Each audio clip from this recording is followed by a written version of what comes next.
Hi, I'm Florence Theriault. We here at Theriaults in Annapolis, Maryland have been having our own little Santa Claus village for the past 2 months, just working like elves to try to get everything ready for our big upcoming January event. And I wanted to take an opportunity to show you some of the highlights from this auction. Please remember, we have 860 lots in this auction for collectors from across the board of everything they could conceivably dream of, from the wonderful treasures you'll see here to beautiful little bisque dolls to Nancy Ann storybook dolls, just great treasures, and 860 items, and we hope you're going to be there. And if you want any more information about the auction, you see our website, just go on there or give us a call and we'll help you out what you want. On the table with me, seated here on the counter next to me, is my friend Pierrot. He appeared in the Gustave Vichy catalog from the late 1800s called Pierrot Écrivain, Pierrot writing a letter. It is one of the most wonderful automatons, greatly desired by collectors when one shows up so very, very rarely. He has his original painted face. He has his wonderful original costume. He's seated at the wonderful boule-style table and chair, salon chair with the gold painted accents on them, and the green felt cover, and he's holding a quill pen in his beautifully poised fingers. And here's what happens with Pierrot writing his letter. He's writing away, his lamp is lit, and he's going on, and suddenly the lamp light dims, his eyelids flicker, his head goes down, and he stops writing, as though he has fallen asleep in the course of writing what? His memoirs, a love letter? We don't know. Then he wakes up with a jolt. He takes his hand, reaches it toward the lamp, adjusts the lamp, the light comes up, and he begins to write again. A wonderful vignette, a wonderful fantasy piece, one of the rarest automatons to be found, and we're really happy to have him as one of our featured pieces at the auction. We've titled our auction catalog Stars, and it has a kind of a triple use of the name. Well, Stars, of course, because it's in Southern California, so play on that. Stars for the wonderful 5 collectors. I call them the 5 M's because they're wonderful women whose names all began with M. Mary, Mildred, and Melody, and they have assembled from their estates one of the most extraordinary collections we've had, and we call it Stars for them because they are the stars and the wonderful dolls they've given us are the stars. And the biggest star featured on the cover of the catalog is this extremely rare art character reform doll from Cameron Reinhardt. And this wonderful 104 model came to us from the family of the original owners, where it has always lived in a trunk in the family archives. He was acquired by them about 1910, and he is a doll to dream of. He's one of like these undiscovered stars that suddenly someone finds, and it's one of the rarest in the world. Everything about him is perfect. His rarity, his sculpture, his condition, even the original costume, original wig, body, everything is pristine.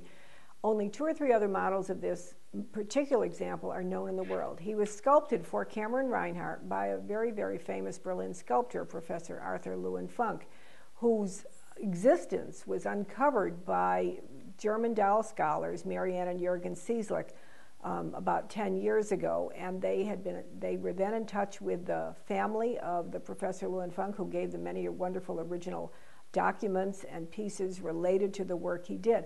Why was this man, who was so famous, why was he never known? Why did Cameron Reinhardt never publicize his name as being the sculptor of some of their art reform dolls?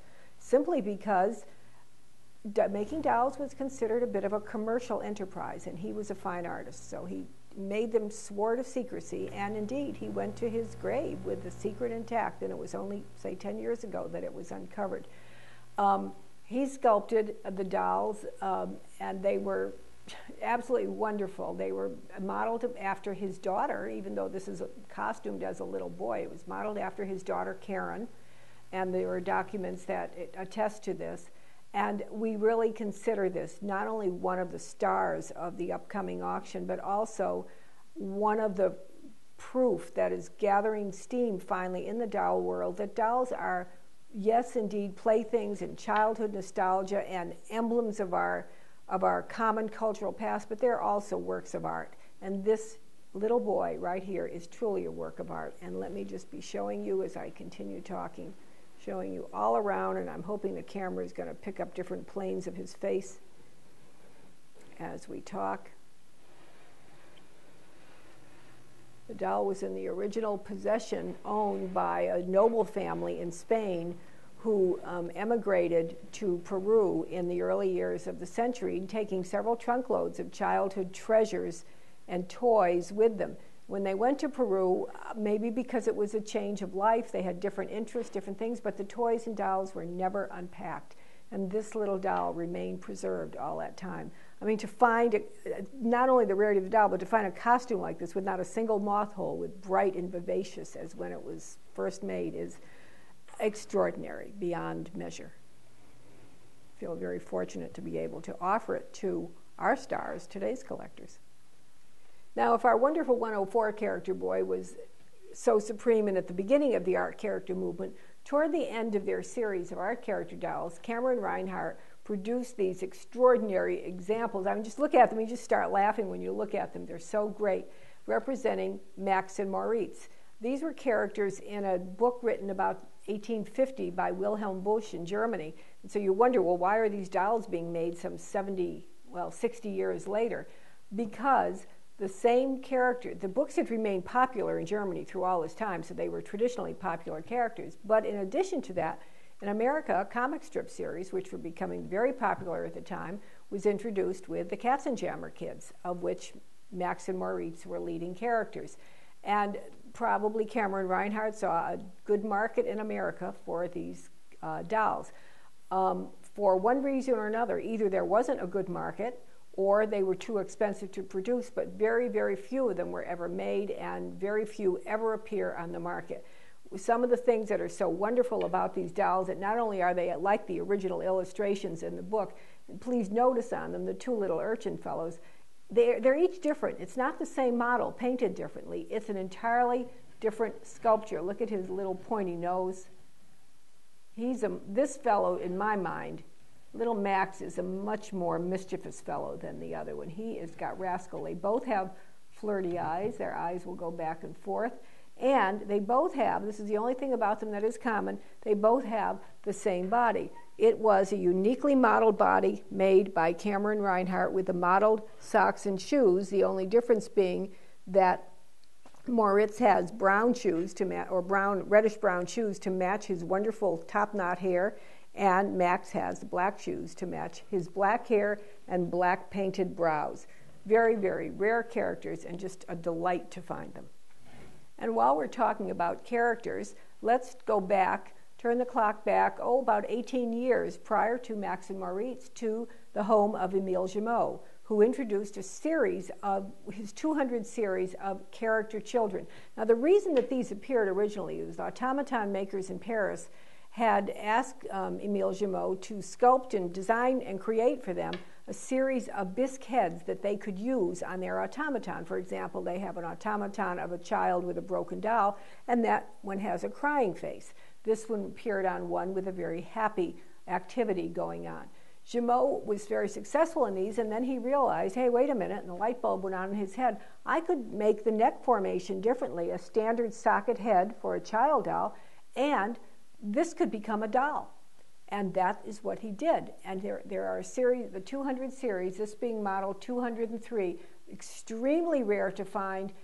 This one has everything going for it, from its wonderful quality of bisque, the rarity of the doll, fabulous costume, just an outstanding presentation in every way. We wait years before we get one Jumeau character, and then we'll wait years to get another one. They show up that infrequently. Now, while we're in a playful mood, I thought I would show you another of the wonderful automatons that are in the auction. This is a little girl. It's so wonderful how fabulously she is dressed in her original costume and bonnet, very, very fancy pink silk and lace, and yet she's holding her pet rooster in her hand, his little feathered rooster. Now, watch. Let's play the music, and let's watch and listen to her.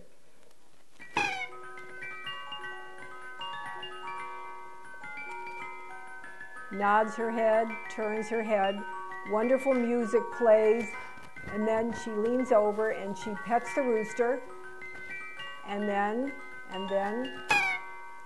I guess he's crowing. It's sort of a, I guess it's a generic sound that any animal could make, but she's petting him, and he's crowing because he's absolutely delighted that he is in the arms of his favorite little girl. So wonderful. Here he comes. Okay, there we go.